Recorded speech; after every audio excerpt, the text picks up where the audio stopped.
Assalamualaikum warahmatullahi wabarakatuh. Selamat malam. Salam sejahtera untuk kita semua. Salam Rahayu. Ada dua berita yang cukup mantap ya untuk negara kita.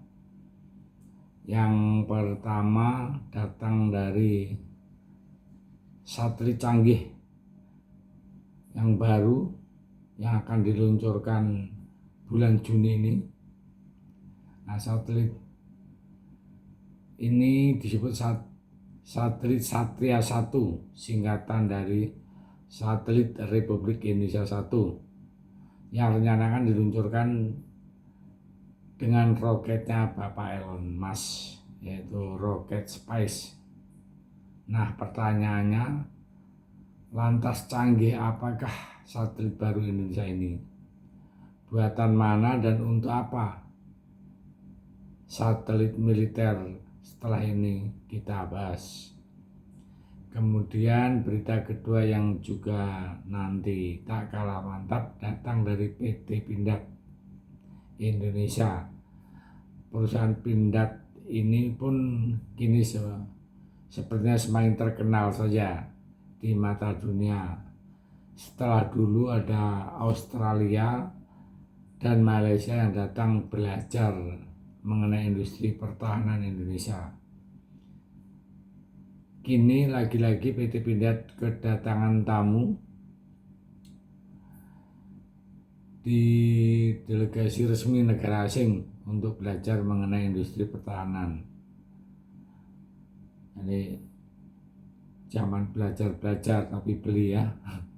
Lantas negara manakah yang akan mempelajari PT Pindad dan mereka juga akan membeli atau tidak? Nanti kita bahas yang lebih lengkap. Oke, yang pertama datang dari satelit canggih baru Indonesia yang kabarnya bakal diluncurkan pada bulan Juni ini. Tepatnya tanggal 17 Juni 2003. Admin kutip dari berbagai sumber, saat ini pun bernama Satelit Republik Indonesia 1. Saat ini merupakan buatan sebuah perusahaan teknologi asal Prancis, yaitu Thales Alenia Space, yang merupakan sebuah perusahaan antariksa yang beroperasi di negara Prancis. Proyek satelit milik pemerintah Indonesia ini pun kabarnya telah memasuki tahap finalisasi yang telah dikirimkan dari Perancis menuju ke kanan Florida ya, Amerika Serikat, melalui jalur laut untuk nantinya bakal diterbangkan ke luar angkasa. Bapak Mahfud MD kan selaku PLT Menteri Kominfo pun memastikan bahwa satelit ini akan landas tanggal 17 Juni 2003 mendatang dari Faro, Florida, Amerika. Dan nantinya satelit ini pun akan dibawa terbang dari bumi menggunakan roketnya Bapak Elon Musk, yaitu roket asal perusahaan Space Rocket Falcon 9 untuk mencapai orbit 146 derajat bujur timur. Ya, akhirnya satu lagi satelit canggih baru Indonesia, harapannya semoga penerbangan satelit ini tidak berakhir seperti satelit militer Korea Utara kemarin yang kabarnya amsong di tengah jalan, mahal-mahal dibuat, roketnya malah meledak di tengah jalan. Akan rugi bandar ya.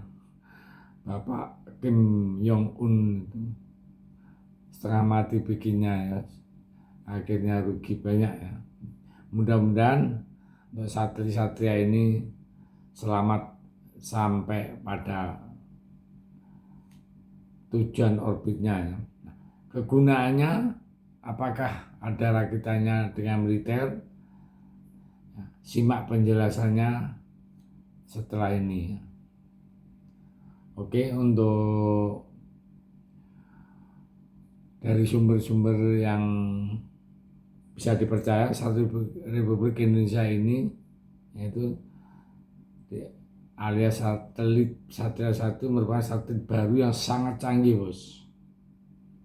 Saat ini pun memiliki teknologi Very High Trooper satelit atau VEG yang merupakan sebuah satelit internet berkecepatan tinggi, sehingga saat diluncurkan nanti negara Indonesia pun akan menjadi negara keempat di dunia setelah Amerika, Luxembourg, Kanada. Jadi yang kita yang nomor keempat ya, yang memiliki satelit internet berkecepatan tinggi di dunia.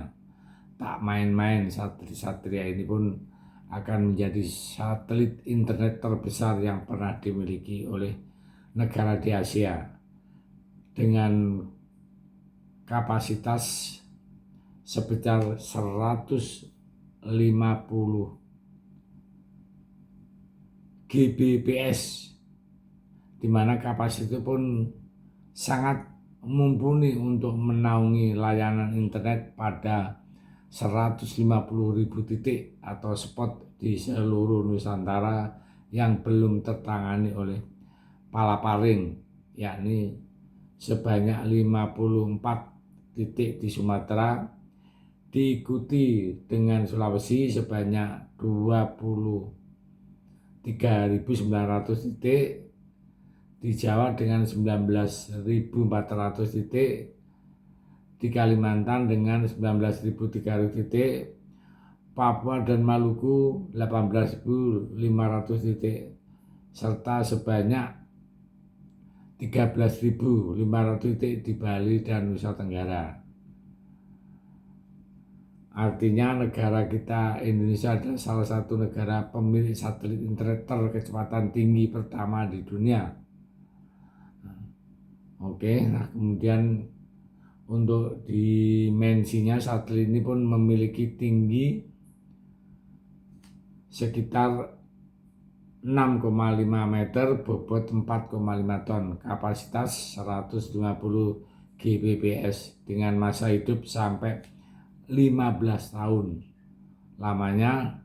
Dan untuk mendukung pengoperasiannya, satelit Satria 1 ini sebanyak 11 stasiun bumi yang tersebar di seluruh Indonesia sudah mulai dibangun. Stasiun itu pun akan menjadi penghubung komunikasi antara satelit satu dengan teknisi-teknisi yang ada di bumi, di mana lokasi-lokasi stasiun bumi itu ada di Batam, Cikarang, Banjarmasin, Tarakan, Pontianak, Kupang, Ambon, Manado, Manowari, Timika, dan Jayapura. Dan setelah diluncurkan pada tanggal 17 Juni nanti, Satria 1 ini pun diperkirakan akan beroperasi pada triwulan keempat pada tahun 2023 ini. Oke, semoga bisa lancar dan kita bisa menikmati satelit ini. Kemudian berita yang kedua yaitu dari PT Pindad. Indonesia kini benar-benar mempunyai perusahaan alat-alat persenjataan yang mumpuni, yaitu Pindad, yang merupakan salah satu perusahaan pertahanan Indonesia yang paling banyak dilirik oleh negara-negara asing, bahkan sudah tak terhitung jumlahnya. Beberapa delegasi asing datang ke Pindad, baik itu untuk belanja, bekerjasama, bahkan belajar dengan PT Pindad. Jika dulu sudah ada delegasi Australia yang datang untuk belajar, dan kemarin Malaysia datang untuk belajar, kini ada satu lagi delegasi asing yang datang belajar. Admin kutip dari berbagai sumber langsung dari Pindad ya. Pindad.com, negara ini adalah negara Tanzania. Delegasi dari National Defense College Tanzania dan Duta Besar Tanzania diketahui telah datang ke PT Pindad pada Jumat 9 Juni 2003 kemarin, di mana disebutkan dalam situs Pindad bahwa tujuan dari kunjungan delegasi Tanzania ke PT Pindad yaitu dalam rangka belajar terkait produksi industri pertahanan serta melihat secara langsung fasilitas produksi dan produk-produk yang dimiliki oleh industri PT Pindad kita. Dan ada kemungkinan Tanzania juga akan membeli kalau sudah melihat dengan mata kepala sendiri-sendiri. Saya pikir bisa sampaikan, mudah-mudahan Indonesia tetap jaya, darat, laut, udara, maupun kepolisian. Merdeka!